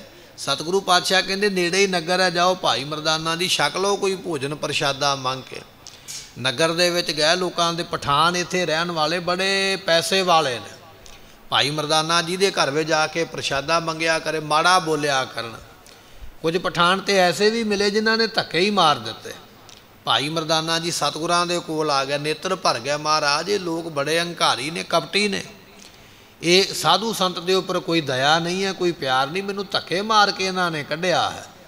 ਮਹਾਰਾਜ ਕਹਿਣ ਲੱਗੇ ਕੋਈ ਗੱਲ ਨਹੀਂ ਭਾਈ ਮਰਦਾਨਾ ਜੀ, ਜੰਮ ਕਰ ਮੁਗਲ ਚੜਾਇਆ। ਕਹਿਣ ਲੱਗੇ ਚੜ੍ਹ ਪਿਆ ਮੁਗਲ ਬਾਦਸ਼ਾਹ, ਇਹਨਾਂ ਨੂੰ ਸੋਧਾ ਲਾਉਣ ਵਾਸਤੇ ਬਾਬਰ ਆਵੇਗਾ, ਜਿਹੋ ਜਿਹਾ ਕਰਮ ਕੀਤਾ ਉਹੋ ਜਿਹਾ ਫਲ ਭੋਗਣਗੇ। ਬਾਬਰ ਦੀ ਫੌਜ ਨੇ ਹਮਲਾ ਕੀਤਾ ਐਮਨਾਬਾਦ ਦੀ ਧਰਤੀ ਤੇ, ਪਠਾਨਾਂ ਦੇ ਨਾਲ ਲੜਾਈ ਹੋਈ। ਮੁਗਲ ਪਠਾਨਾਂ ਭਈ ਲੜਾਈ, ਰਣ ਵਿੱਚ ਤੇਗ ਵਗਾਈ। ਬਾਣੀ ਦਾ ਬਚਨ ਆਪਾਂ ਪੜ੍ਹਦੇ, ਐਸਾ ਵੱਡਾ ਜੰਗ ਹੋਇਆ ਵੀ ਇਹ ਪਠਾਨ ਹਾਰ ਗਿਆ। ਕੁਝ ਤੇ ਕਤਲ ਹੋ ਗਏ, ਕੁਝ ਪਠਾਨਾਂ ਨੂੰ ਉਸ ਵੇਲੇ ਗ੍ਰਿਫਤਾਰ ਕਰ ਲਿਆ। ਹੁਣ ਰਾਜੇ ਦੇ ਨਾਲ ਇੱਕ ਪਿੰਡ ਵਾਲੇ ਥੋੜ੍ਹੀ ਲੜ ਸਕਦੇ ਸਨ, ਭਾਵੇਂ ਉਹ ਕਿੰਨੇ ਵੀ ਜ਼ੋਰਾਵਰ ਹੋਣਗੇ। ਰਾਜੇ ਦੀ ਫੌਜ ਵੱਡੀ ਹੈ, ਬਹੁਤਾ ਸਮਾਂ ਲੜ ਨਹੀਂ ਸਕੇ। ਜਦੋਂ ਪਠਾਨ ਮਾਰੇ ਗਏ ਨਾ, ਕੁਝ ਕੈਦ ਕਰ ਲਏ। ਉਸ ਵੇਲੇ ਬਾਬਰ ਨੇ ਆਪਣੇ ਵਜ਼ੀਰਾਂ ਨੂੰ ਹੁਕਮ ਕੀਤਾ ਇਹਨਾਂ ਦੀਆਂ ਘਰ ਵਾਲੀਆਂ ਨੂੰ ਗ੍ਰਿਫਤਾਰ ਕੀਤਾ ਜਾਵੇ। ਉਸ ਵੇਲੇ ਉਹਨਾਂ ਪਠਾਨਾਂ ਦੀਆਂ ਪਠਾਣੀਆਂ ਜਿਹੜੀਆਂ, ਜਿਨ੍ਹਾਂ ਦੇ ਗਲਾਂ ਵਿੱਚ ਸੋਨੇ ਦੇ ਹਾਰ, ਮੋਤੀਆਂ ਦੇ ਹਾਰ, ਹੀਰਿਆਂ ਦੇ ਹਾਰ ਸਨ, ਬੜੇ ਬੜੇ ਸੋਹਣੇ ਰੂਪ ਵਾਲੀਆਂ, ਉਹਨਾਂ ਨੂੰ ਉਸੇ ਵੇਲੇ ਮੁਗਲ ਫੌਜ ਨੇ ਕੈਦ ਕਰ ਲਿਆ। ਉਹਨਾਂ ਦੇ ਗਲਾਂ ਦੇ ਵਿੱਚੋਂ ਮੋਤੀਆਂ ਦੇ ਹਾਰ ਤੋੜ ਲੈ ਗਏ, ਸੋਨੇ ਦੇ ਹਾਰ ਖਿੱਚ ਲੈ ਗਏ। ਮਹਾਰਾਜ ਕਹਿਣ ਲੱਗੇ ਧਨ ਜੋਬਨ ਦੋਏ ਵੈਰੀ ਹੋਏ, ਜਿਨੀ ਰਖੇ ਰੰਗ ਲਾਏ, ਦੂਤਾਂ ਨੂੰ ਫਰਮਾਇਆ ਲੈ ਚੱਲੇ ਪੱਤ ਗਵਾਏ। ਗੁਰਬਾਣੀ 'ਚ ਲਿਖਿਆ ਮਹਾਰਾਜ ਨੇ, ਦੂਤ ਕੀ ਹੈ? ਮੁਗਲ ਫੌਜ ਦੇ ਸਿਪਾਹੀ। ਤੇ ਰਾਜੇ ਨੇ ਹੁਕਮ ਕੀਤਾ ਕਿ ਇਹਨਾਂ ਦਾ ਧਨ ਘਰਾਂ ਦੇ ਵਿੱਚੋਂ ਖੋਹ ਲਓ, ਜਾ ਕੇ ਜਿੱਥੇ ਜਿੱਥੇ ਤਿਜੋਰੀਆਂ ਵਿੱਚ ਰੱਖਿਆ ਖੋਹ ਲਿਆ ਗਿਆ। ਜੋਬਨ ਨਾਮ ਜਵਾਨੀ ਦਾ, ਜਿਹੜੀਆਂ ਪਠਾਣੀਆਂ ਸੋਹਣੀਆਂ ਸਨ, ਉਹਨਾਂ ਦਾ ਸੋਹਣਾ ਰੂਪ ਹੀ ਉਹਨਾਂ ਦਾ ਵੈਰੀ ਹੋ ਗਿਆ, ਉਹਨਾਂ ਦਾ ਧਨ ਉਹਨਾਂ ਦਾ ਵੈਰੀ ਹੋ ਗਿਆ। ਮਹਾਰਾਜ ਕਹਿਣ ਲੱਗੇ ਕਿ ਧਨ ਜੋਬਨ ਦੋਏ ਵੈਰੀ ਹੋਏ, ਦੋਨੇ ਹੀ ਵੈਰੀ ਬਣ ਗਿਆ। ਜਿਨੀ ਰਖੇ ਰੰਗ ਲਾਏ, ਦੂਤਾਂ ਨੂੰ ਫਰਮਾਇਆ, ਸਿਪਾਹੀਆਂ ਨੂੰ ਹੁਕਮ ਕੀਤਾ ਲੈ ਚੱਲੇ ਪੱਤ ਗਵਾਏ। ਪੱਤ ਇੱਜ਼ਤ ਗਵਾ ਕੇ, ਜਦੋਂ ਉਹਨਾਂ ਦੀਆਂ ਪਠਾਣੀਆਂ ਘਰ ਵਿੱਚੋਂ ਗ੍ਰਿਫਤਾਰ ਕੀਤੀਆਂ ਨਾ, ਸਤਿਕਾਰ ਨਾਲ ਨਹੀਂ ਲੈ ਕੇ ਗਏ, ਜਿਵੇਂ ਖਿੱਚ ਕੇ ਕਿਸੇ ਮਰੇ ਪਸ਼ੂ ਨੂੰ ਲੈ ਕੇ ਜਾਈਦਾ, ਇਸ ਤਰ੍ਹਾਂ ਧਰੂ ਧਰੂ ਕੇ ਗਲੀਆਂ ਵਿੱਚ ਖਿੱਚ ਖਿੱਚ ਕੇ ਕੁੱਟਮਾਰ ਕਰਦਿਆਂ, ਇੱਜ਼ਤ ਬੇਪਤ ਕਰਦਿਆਂ ਹੋਇਆਂ ਫਿਰ ਮੁਗਲ ਬਾਦਸ਼ਾਹ ਨੇ ਇਹਨਾਂ ਨੂੰ ਕੈਦ ਕੀਤਾ। ਪਾਤਸ਼ਾਹ ਕਹਿਣ ਲੱਗੇ ਇੱਕ ਸਮਾਂ ਐਸਾ ਸੀ ਜਦੋਂ ਮਾਇਆ ਦੇ ਭੋਗ ਸੁਖ ਰੂਪ ਸਨ ਤੇ ਆਪਣੇ ਘਰ ਵਿੱਚ ਨੱਚਦੇ ਟੱਪਦੇ ਪਏ, ਖੁਸ਼ੀ ਮਨਾਉਂਦੇ ਪਏ। ਇੱਕ ਸਮਾਂ ਐਸਾ ਆ ਗਿਆ, ਉਹ ਮਾਇਆ ਦੇ ਭੋਗ ਹੀ ਇਹਨਾਂ ਦੇ ਵੈਰੀ ਬਣ ਗਏ। ਬੰਦੇ ਮਾਰੇ ਗਏ, ਘਰ ਵਾਲੀਆਂ ਗ੍ਰਿਫਤਾਰ ਕਰ ਲਈਆਂ ਗਈਆਂ। ਪਾਤਸ਼ਾਹ ਕਹਿਣ ਲੱਗੇ ਜਿਤੜੇ ਮਾਇਆ ਭੋਗ ਇਹ ਜਿੰਨੇ ਵੀ ਮਾਇਆ ਦੇ ਭੋਗ ਪਦਾਰਥ ਨੇ ਨਾ, ਸੁਖ ਰੂਪ ਅੱਜ ਤੈਨੂੰ ਲੱਗਦੇ ਪਏ, ਇਹ ਖਿੰਮੇ ਕੌੜੇ ਹੋਏ ਗਏ। ਰੱਬ ਦੀ ਨਜ਼ਰ ਦਾ ਕੋਈ ਪਤਾ ਨਹੀਂ ਹੈ। ਇੱਕ ਖਿਣ ਦੇ ਵਿੱਚ ਹੀ ਉਹ ਸੁੱਖ ਜਿਹੜੇ ਦੁੱਖ ਦੇ ਰੂਪ ਦੇ ਵਿੱਚ ਬਦਲ ਜਾਂਦੇ। ਨਦਰ ਉਪੱਠੀ ਜੇ ਕਰੇ ਸੁਲਤਾਨਾ ਘਾਉ ਕਰਾਇਂਦਾ। ਵੱਡੇ ਵੱਡੇ ਬਾਦਸ਼ਾਹ ਅੱਜ ਤਖਤ 'ਤੇ ਬੈਠੇ ਹੁਕਮ ਸੁਣਾਉਂਦੇ ਪਏ। ਪਰਮਾਤਮਾ ਦੀ ਨਜ਼ਰ ਜਦੋਂ ਬਦਲਦੀ ਹੈ, ਉਹਨਾਂ ਸੁਲਤਾਨਾਂ ਨੂੰ ਘਾਹ ਖਾਣ ਵਾਸਤੇ ਉਹ ਮਜਬੂਰ ਕਰ ਦਿੰਦਾ ਹੈ। ਐਸੀ ਉਸ ਦੀ ਸਮਰੱਥਾ ਹੈ। ਖਿੰਮੇ ਕੌੜੇ ਹੋਏ ਗਏ, ਇੱਕ ਛਿਣ ਦੇ ਵਿੱਚ ਹੀ ਸੁੱਖ ਜਿਹੜੇ ਦੁੱਖ ਰੂਪ ਦੇ ਵਿੱਚ ਬਦਲ ਗਏ। ਜਿਤੜੇ ਮਾਇਆ ਭੋਗ, ਇਹ ਮਾਇਆ ਦੇ ਭੋਗ ਪਦਾਰਥ ਐਸੇ ਹਨ ਵਿੱਚ ਨਾ ਕੋਈ ਕਰ ਸਕਾ। ਗੁਰਮੁਖੋ ਫਿਰ ਵਿੱਚ ਕੋਈ ਵਿਚੋਲਗੀ ਨਹੀਂ ਕਰ ਸਕੇਗਾ। ਕੋਈ ਤਾਇਆ ਚਾਚਾ, ਕੋਈ ਦਾਦਾ ਮਾਮਾ, ਕੋਈ ਵੀ ਹੋਵੇ, ਨੰਬਰਦਾਰ, ਸਰਪੰਚ, ਚੌਧਰੀ, ਨੇਤਾ ਅਭਿਨੇਤਾ, ਜਿਹੜਾ ਮਰਜ਼ੀ ਹੋਵੇ, ਵਿੱਚ ਕੋਈ ਵਿਚੋਲਗੀ ਨਹੀਂ ਕਰ ਸਕਦਾ। ਆਪਣੇ ਦੁੱਖ ਦਾ, ਆਪਣੇ ਕਰਮ ਦਾ ਦੁੱਖ ਆਪ ਨੂੰ ਹੀ ਭੋਗਣਾ ਪੈਂਦਾ ਹੈ। ਕੋਈ ਤੈਨੂੰ ਉਹਦੇ ਵਿੱਚੋਂ ਬਚਾ ਨਹੀਂ ਸਕਦਾ ਹੈ। ਕਿਸਥੈ ਰੋਹੈ ਰੋਜ਼, ਕਿੱਥੇ ਜਾ ਜਾ ਕੇ ਰੋਜ਼ ਰੋਵੇਂਗਾ। ਜਿੰਨਾ ਮਰਜ਼ੀ ਰੋਈ ਚੱਲ, ਗਲੇਡੂ ਸੁੱਟੀ ਚੱਲ, ਵੀ ਹਾਏ ਮੈਂ ਦੁਖੀ ਹਾਂ, ਹਾਏ ਮੈਂ ਮਰ ਗਿਆ, ਹਾਏ ਮੈਨੂੰ ਬਿਮਾਰੀ ਲੱਗੀ ਹੈ, ਮੈਨੂੰ ਦਰਦਾਂ ਹੁੰਦੀਆਂ, ਮੈਨੂੰ ਪੀੜਾ ਹੁੰਦੀਆਂ। ਜਿੰਨਾ ਮਰਜ਼ੀ ਰੋਈ ਚੱਲ, ਰੋਇਆ ਨਹੀਂ ਗੱਲ ਬਣਨੀ ਹੈ। ਇਹ ਕੀਤੇ ਕਰਮ ਦਾ ਫਲ ਭੋਗਣਾ ਹੀ ਪੈਣਾ ਹੈ। ਜਿਹੋ ਜਿਹਾ ਕਰਮ ਕੀਤਾ ਉਹਦਾ ਜਦੋਂ ਫਲ ਮਿਲਦਾ ਫਿਰ ਬੜਾ ਰੋਂਦਾ ਹੈ, ਕਰਲਾਉਂਦਾ ਹੈ, ਮੈਨੂੰ ਬਚਾ ਲਓ। ਪਾਤਸ਼ਾਹ ਕਹਿੰਦੇ ਕਿੱਥੇ ਜਾ ਕੇ ਰੋਵੇਂਗਾ। ਇਹ ਦੋਸ਼ ਕਰਮਾਂ ਆਪਣਿਆਂ, ਇਹ ਤੇਰੇ ਕੀਤੇ ਕਰਮਾਂ ਦਾ ਦੋਸ਼ ਹੈ। ਰੋਣ ਦਾ ਲਾਭ ਨਹੀਂ, ਇਹਦਾ ਹੁਣ ਫਲ ਭੋਗਣਾ ਪੈਂਦਾ ਹੈ। ਕੀਤਾ ਕਿਛੁ ਨਾ ਹੋਵੇ। ਗੁਰਮੁਖੋ ਕਿਸੇ ਬੰਦੇ ਦਾ ਕੀਤਾ ਹੋਇਆ ਕੁਝ ਨਹੀਂ ਹੋ ਸਕਦਾ, ਕਿਉਂਕਿ ਬੰਦਾ ਇੰਨਾ ਸਮਰੱਥ ਨਹੀਂ ਹੈ। ਕਿਸੇ ਦਾ ਕੀਤਾ ਹੋਇਆ ਕੁਝ ਨਹੀਂ ਹੁੰਦਾ ਹੈ। ਲਿਖਿਆ ਧੁਰ ਸੰਜੋਗ, ਅਸਲ ਦੇ ਵਿੱਚ ਹੁੰਦਾ ਉਹ ਹੈ ਜਿਹੜਾ ਧੁਰ ਤੋਂ ਪਰਮਾਤਮਾ ਨੇ ਸੰਜੋਗ ਲਿਖ ਦਿੱਤਾ ਹੈ। ਜਿਹੜਾ ਪਰਮਾਤਮਾ ਨੇ ਲੇਖ ਲਿਖ ਦਿੱਤਾ ਨਾ, ਦੁਨੀਆ ਦੀ ਕੋਈ ਤਾਕਤ ਉਸ ਨੂੰ ਮਿਟਾ ਨਹੀਂ ਸਕਦੀ ਹੈ, ਬਦਲ ਨਹੀਂ ਸਕਦੀ ਹੈ। ਜੇ ਕੀਤੇ ਹੋਏ ਕਰਮ ਬਦਲ ਜਾਣ, ਤੇ ਤੁਸੀਂ ਕਿੰਨੀਆਂ ਸਾਖੀਆਂ ਸਰਵਣ ਕੀਤੀਆਂ ਕਿ ਵੱਡੇ ਵੱਡੇ ਦੇਵਤੇ ਤੇ ਰਾਜੇ ਵੀ ਦੁੱਖ ਭੋਗਦੇ ਦੁਨੀਆ ਨੇ ਵੇਖੇ, ਰੋਂਦੇ ਵੇਖੇ। ਮਹਾਰਾਜ ਕਹਿਣ ਲੱਗੇ ਲਿਖਿਆ ਹੋਇਆ ਲੇਖ ਪਰਮਾਤਮਾ ਤੋਂ ਬਿਨਾਂ ਕੋਈ ਮੇਟ ਨਹੀਂ ਸਕਦਾ, ਤੇ ਪਰਮਾਤਮਾ ਤੋਂ ਬਿਨਾਂ ਕੋਈ ਲਿਖ ਵੀ ਨਹੀਂ ਸਕਦਾ ਹੈ। ਇਹ ਉਹਦੇ ਲਿਖੇ ਲੇਖ ਭੋਗਣੇ ਪੈਂਦੇ। ਉਹ ਚਾਹਵੇ ਤੇ ਮਿਟਾ ਸਕਦਾ ਹੈ, ਉਹ ਚਾਹਵੇ ਤੇ ਨਵੇਂ ਲਿਖ ਵੀ ਸਕਦਾ ਹੈ। ਜਦੋਂ ਆਪਾਂ ਗੁਰੂ ਗ੍ਰੰਥ ਸਾਹਿਬ ਨੂੰ ਮੱਥਾ ਟੇਕਦੇ ਹਾਂ, ਆਪਣਾ ਮਸਤਕ ਥੱਲੇ ਲਾਉਂਦੇ, ਸਤਿਗੁਰਾਂ ਦੀ ਹਜ਼ੂਰੀ ਵਿੱਚ ਆ ਕੇ ਮਹਾਰਾਜ ਦੀ ਸਾਡੇ ਤੇ ਸਵੱਲੀ ਨਜ਼ਰ ਪੈ ਜਾਵੇ, ਮਿਹਰ ਹੋ ਜਾਵੇ, ਤੇ ਹੋ ਸਕਦਾ ਜਦੋਂ ਅਸੀਂ ਮਸਤਕ ਧਰਤੀ ਤੇ ਲਾਈਏ, ਗੁਰੂ ਨੂੰ ਨਮਸਕਾਰ ਕਰਨ ਲੱਗਿਆਂ ਸਤਿਗੁਰੂ ਸਾਡਾ ਲੇਖ ਹੀ ਮੇਟ ਦੇਣ। ਹੋ ਸਕਦਾ ਚੰਗਾ ਲੇਖ ਲਿਖ ਦੇਣ ਸਾਡੇ ਭਲੇ ਵਾਸਤੇ। ਇਹ ਗੁਰੂ ਸਮਰੱਥ ਹੈ ਜਿਹੜਾ ਲਿਖ ਸਕਦਾ ਹੈ। ਨਹੀਂ ਤੇ ਗੁਰੂ ਤੋਂ ਬਿਨਾਂ, ਪਰਮਾਤਮਾ ਤੋਂ ਬਿਨਾਂ ਨਾ ਕੋਈ ਮਾੜਾ ਕਰਮ ਮੇਟ ਸਕਦਾ, ਨਾ ਕੋਈ ਕਿਸੇ ਨੂੰ ਬਿਨਾਂ ਕਰਮਾਂ ਤੋਂ ਦੁੱਖ ਦੇ ਸਕਦਾ ਹੈ। ਇਹ ਤੇ ਪਰਮਾਤਮਾ ਦੇ ਲਿਖੇ ਲੇਖਾਂ ਦੇ ਮੁਤਾਬਕ ਹੀ ਵਿਅਕਤੀ ਦੁੱਖ ਸੁੱਖ ਨੂੰ ਭੋਗਦਾ ਹੈ। ਵਡ ਭਾਗੀ ਮੇਰਾ ਪ੍ਰਭ ਮਿਲਾ। ਪਰ ਗੁਰਮੁਖੋ ਉਹ ਵੱਡਿਆਂ ਭਾਗਾਂ ਵਾਲੇ ਨੇ ਜਿਨ੍ਹਾਂ ਨੂੰ ਪਰਮਾਤਮਾ ਮਿਲਦਾ ਹੈ। ਵੱਡੇ ਭਾਗ ਉਹਨਾਂ ਦੇ ਨੇ ਜਿਨ੍ਹਾਂ ਨੂੰ ਪਰਮਾਤਮਾ ਮਿਲਿਆ ਹੈ। ਵੱਡੇ ਭਾਗ ਉਹਨਾਂ ਦੇ ਨੇ ਜਿਨ੍ਹਾਂ ਨੂੰ ਗੁਰੂ ਮਿਲਿਆ ਹੈ, ਕਿਉਂਕਿ ਗੁਰੂ ਦੁਆਰਾ ਪਰਮਾਤਮਾ ਮਿਲਦਾ ਹੈ, ਜਾਂ ਗੁਰੂ ਦੇ ਜਿਹੜੇ ਭਗਤ ਨੇ ਉਹਨਾਂ ਦੇ ਦੁਆਰਾ ਪਰਮਾਤਮਾ ਮਿਲਦਾ ਹੈ। ਭਗਤ ਧੰਨਾ ਜੀ ਜਦੋਂ ਗਊਆਂ ਚਾਰਦੇ ਨੇ, ਆਪਾਂ ਸਾਖੀ ਸਰਵਣ ਕੀਤੀ ਹੈ ਕਿ ਪੰਡਤ ਇੱਕ ਪੱਥਰ ਦੀ ਪੂਜਾ ਕਰਦਾ ਹੈ। ਉਸ ਵੇਲੇ ਭਗਤ ਜੀ ਨੇ ਪੁੱਛਿਆ ਵੀ ਇਹ ਕੌਣ ਹੈ? ਕਹਿੰਦੇ ਜੀ ਠਾਕੁਰ ਹੈ। ਆਪਣੇ ਕੋਲ ਰੱਖ ਲਿਆ। ਲੰਮੀ ਸਾਖੀ ਆਪ ਸੰਗਤਾਂ ਨੇ ਸਰਵਣ ਕੀਤੀ ਹੈ। ਭਗਤ ਧੰਨਾ ਜੀ ਨੇ ਜਦੋਂ ਭੋਜਨ ਤਿਆਰ ਕੀਤਾ ਤੇ ਉਹ ਪੱਥਰ ਨੇ ਭੋਜਨ ਥੋੜ੍ਹੀ ਛਕਣਾ ਹੈ। ਕਹਿਣ ਲੱਗੇ ਜੀ ਛਕੋਗੇ ਤੇ ਮੈਂ ਛਕਾਂਗਾ। ਪਰਮਾਤਮਾ ਨੂੰ ਪ੍ਰਗਟ ਹੋਣਾ ਪਿਆ, ਭੋਜਨ ਛਕਿਆ। ਤੇ ਉਸ ਵੇਲੇ ਉਹ ਪੰਡਤ ਆ ਗਿਆ ਜਿਹਨੇ ਪੱਥਰ ਦਿੱਤਾ ਸੀ ਨਾ, ਉਹ ਆ ਗਿਆ। ਕਹਿਣ ਲੱਗਾ ਧੰਨਾ ਜੀ ਕੰਮ ਕਿਉਂ ਨਹੀਂ ਕਰਦੇ ਪਏ, ਤੁਸੀਂ ਵਿਹਲੇ ਬੈਠੇ ਹੋ? ਭਗਤ ਧੰਨਾ ਜੀ ਕਹਿੰਦੇ ਕੰਮ ਦੀ ਹੁਣ ਲੋੜ ਨਹੀਂ ਹੈ। ਆਹ ਵੇਖ ਪਰਮਾਤਮਾ ਮੇਰਾ ਖੂਹ ਚਲਾਉਂਦਾ ਪਿਆ, ਠਾਕੁਰ ਹੀ ਖੂਹ ਚਲਾਉਂਦਾ ਪਿਆ, ਠਾਕੁਰ ਹੀ ਮੇਰੇ ਨੱਕੇ ਮੋੜਦਾ ਪਿਆ, ਮੇਰੀਆਂ ਗਾਵਾਂ ਮੱਝਾਂ ਚਾਰਦਾ ਪਿਆ। ਉਹ ਵੇਖ ਸਾਹਮਣੇ, ਉਹ ਮੇਰੇ ਵੱਲ ਵੇਖ ਕੇ ਹੱਸਦਾ ਪਿਆ ਹੈ। ਬੋਲੇ ਸੋ ਨਿਹਾਲ। ਜਦੋਂ ਇਹ ਬਚਨ ਭਗਤ ਧੰਨਾ ਜੀ ਨੇ ਕੀਤਾ, ਉਹ ਪੰਡਤ ਨੇ ਚਾਰ ਸਵੇਰੇ ਨਿਗਾਹ ਮਾਰੀ ਹੈ, ਉਹਨੂੰ ਕੋਈ ਦਿਸਦਾ ਹੀ ਨਹੀਂ ਪਿਆ ਹੈ। ਹੈਰਾਨ ਹੋ ਕੇ ਪੁੱਛਿਆ, ਕਹਿਣ ਲੱਗਾ ਧੰਨਾ ਜੀ ਮੈਨੂੰ ਤੇ ਕੁਝ ਵੀ ਨਹੀਂ ਦਿਸਿਆ ਹੈ, ਤੁਸੀਂ ਆਖਦੇ ਪਏ ਵੀ ਨੱਕੇ ਮੋੜਦਾ ਪਿਆ ਤੇ ਕਾਰਜ ਕਰਦਾ ਪਿਆ। ਉਸ ਵੇਲੇ ਭਗਤ ਧੰਨਾ ਜੀ ਨੇ ਫਿਰ ਠਾਕੁਰ ਦੇ ਅੱਗੇ ਬੇਨਤੀ ਕੀਤੀ। ਕਹਿਣ ਲੱਗੇ ਜੀ ਇਹਨੂੰ ਵੀ ਦਰਸ਼ਨ ਦਿਓ, ਇਹ ਤੁਹਾਡੇ ਦਰਸ਼ਨਾਂ ਨੂੰ ਆਇਆ ਹੈ। ਉਸ ਵੇਲੇ ਠਾਕੁਰ ਜੀ ਕਹਿਣ ਲੱਗੇ ਨਹੀਂ ਧੰਨਿਆ, ਇਹ ਤੇਰੀ ਭਗਤੀ ਹੈ ਕਿ ਮੈਂ ਤੈਨੂੰ ਸਾਰੇ ਥਾਵਾਂ 'ਤੇ ਦਿਸਦਾ ਹਾਂ। ਇਸ ਬੰਦੇ ਨੇ ਤੇਰੇ ਨਾਲ ਕਪਟ ਕੀਤਾ, ਤੇਰੇ ਨਾਲ ਛਲ ਕੀਤਾ, ਤੈਨੂੰ ਪੱਥਰ ਦੇ ਕੇ ਕਹਿ ਦਿੱਤਾ ਵੀ ਆਹ ਠਾਕੁਰ ਹੈ, ਤੇਰੇ ਕੋਲੋਂ ਵੇਖ ਕਿੰਨੀ ਮਹਿੰਗੀ ਗਾਂ ਲੈ ਲਈ ਇਸ ਨੇ ਇੱਕ ਪੱਥਰ ਦੇ ਬਦਲੇ। ਇਹ ਬੰਦਾ ਕਪਟੀ ਹੈ, ਮੈਂ ਇਹਨੂੰ ਦਰਸ਼ਨ ਨਹੀਂ ਦੇਣਾ। ਉਸ ਵੇਲੇ ਭਗਤ ਧੰਨਾ ਜੀ ਕਹਿਣ ਲੱਗੇ, ਕਹਿੰਦੇ ਨਹੀਂ ਪਰਮਾਤਮਾ, ਭਾਵੇਂ ਇਹਨੇ ਮੇਰੇ ਨਾਲ ਕਪਟ ਕੀਤਾ ਹੈ, ਪਰ ਅਸਲ ਵਿੱਚ ਤੁਹਾਨੂੰ ਦਰਸ਼ਨ ਜਿਹੜੇ ਤੁਹਾਡੇ ਦਰਸ਼ਨ ਮੈਨੂੰ ਹੋਏ ਨੇ ਉਹ ਹੋਏ ਇਸੇ ਕਰਕੇ ਹੀ ਨੇ। ਜੇ ਮੈਨੂੰ ਨਾ ਕਹਿੰਦਾ ਤੇ ਮੈਂ ਕਿੱਥੋਂ ਇਹ ਪੂਜਾ ਕਰਨੀ, ਮੈਨੂੰ ਤੁਹਾਡੀ ਕਿਵੇਂ ਪ੍ਰਾਪਤੀ ਹੋਣੀ। ਮੈਨੂੰ ਪ੍ਰਾਪਤੀ ਹੋਈ ਹੈ ਉਹ ਇਹਦੇ ਕਰਕੇ ਹੋਈ ਹੈ। ਇਸ ਕਰਕੇ ਮੇਰੀ ਫਰਿਆਦ ਇਹ ਹੈ ਕਿ ਤੁਸੀਂ ਇਹਨੂੰ ਵੀ ਜ਼ਰੂਰ ਦਰਸ਼ਨ ਦੇ ਕੇ ਤੇ ਨਿਹਾਲ ਕਰ ਦਿਓ। ਉਸ ਵੇਲੇ ਪਰਮਾਤਮਾ ਠਾਕੁਰ ਕਹਿਣ ਲੱਗੇ, ਕਹਿੰਦੇ ਭਗਤ ਧੰਨਾ ਜੀ, ਅਸੀਂ ਇਸ ਨੂੰ ਦਰਸ਼ਨ ਨਹੀਂ ਸਨ ਦੇਣੇ, ਇਸ ਨੇ ਵੱਡਾ ਕਰਮ ਕੀਤਾ ਕਪਟ ਵਾਲਾ, ਪਰ ਤੁਹਾਡਾ ਕੀਤਾ ਬਚਨ ਅਸੀਂ ਮੋੜ ਨਹੀਂ ਸਕਦੇ ਹਾਂ। ਮੇਰੀ ਬਾਂਧੀ ਭਗਤ ਛਡਾਵੈ, ਬੰਧ ਹੈ ਭਗਤ ਨਾ ਛੂਟੈ ਮੋਹ ਹੈ, ਇੱਕ ਸਮੇਂ ਮੋਕੋ ਗਹਿ ਬੰਧ ਹੈ, ਤੋ ਫਿਰ ਮੋਪੈ ਜਵਾਬ ਨਾ ਹੋਏ। ਪਰਮਾਤਮਾ ਜੀ ਕਹਿਣ ਲੱਗੇ, ਮੇਰੀ ਬੱਧੀ ਮਰਿਆਦਾ ਭਗਤ ਛਡਾ ਸਕਦਾ ਹੈ, ਭਗਤ ਦੀ ਬੱਧੀ ਹੋਈ ਮਰਿਆਦਾ ਅਸੀਂ ਨਹੀਂ ਛਡਾ ਸਕਦੇ ਹਾਂ। ਜੇ ਤੁਸੀਂ ਕਹਿੰਦੇ ਹੋ ਚਲੋ ਫਿਰ ਦਰਸ਼ਨ ਦੇ ਦਿੰਦੇ। ਤੇ ਉਸ ਵੇਲੇ ਭਗਤ ਧੰਨਾ ਜੀ ਕਹਿਣ ਲੱਗੇ ਉਸ ਪੰਡਤ ਨੂੰ, ਕਹਿੰਦੇ ਵੇਖੋ ਪੰਡਤ ਜੀ, ਹੁਣ ਸਾਹਮਣੇ ਤੋਂ ਵੇਖਿਆ ਵਾਕਿਆ ਹੀ ਉਸੇ ਤਰ੍ਹਾਂ ਪਰਮਾਤਮਾ ਗਾਵਾਂ ਵੀ ਚਾਰਦਾ ਪਿਆ, ਖੂਹ ਦੇ ਨੱਕੇ ਮੋੜਦਾ ਪਿਆ, ਖੂਹ ਚੱਲਦੇ ਪਏ, ਕਾਰਜ ਕਰਦਾ ਪਿਆ, ਨਾਲੇ ਉਹ ਠਾਕੁਰ ਵਾਰ-ਵਾਰ ਭਗਤ ਧੰਨਾ ਜੀ ਦੇ ਵੱਲ ਵੇਖ ਕੇ ਖੁਸ਼ ਹੁੰਦਾ ਪਿਆ ਹੈ। ਇਸ ਤਰ੍ਹਾਂ ਵੇਖ ਕੇ ਉਹ ਪੰਡਤ ਵੀ ਨਜ਼ਰੋਂ ਨਜ਼ਰੀ ਨਿਹਾਲ ਹੋ ਗਿਆ। ਮਹਾਰਾਜ ਕਹਿੰਦੇ ਰੱਬ ਦੇ ਭਗਤ ਐਸੇ ਨੇ, ਉਹ ਆਪ ਤੇ ਉਹਨਾਂ ਦਾ ਭਲਾ ਹੁੰਦਾ ਹੀ ਹੈ, ਪਰ ਉਹਨਾਂ ਦੀ ਸ਼ਰਨ ਵਿੱਚ ਚਲੇ ਜਾਈਏ ਉਹਨਾਂ ਦਾ ਵੀ ਉਹ ਭਲਾ ਕਰ ਦਿੰਦਾ ਹੈ। ਤਾਂ ਹੀ ਆਪਾਂ ਬਚਨ ਪੜ੍ਹਦੇ ਹਾਂ, ਨਾਨਕ ਨਾਮ ਚੜ੍ਹਦੀ ਕਲਾ ਤੇਰੇ ਭਾਣੇ। ਇਹ ਸਿੱਖ ਭਲਾ ਮੰਗਦਾ ਹੈ ਜਿਵੇਂ ਭਗਤ ਧੰਨਾ ਜੀ ਨੇ ਮੰਗਿਆ ਹੈ। ਰੋ ਵਿਚਾਰ ਮਹਾਰਾਜ ਕਹਿੰਦੇ, ਵਡਭਾਗੀ ਮੇਰਾ ਪ੍ਰਭ ਮਿਲੈ।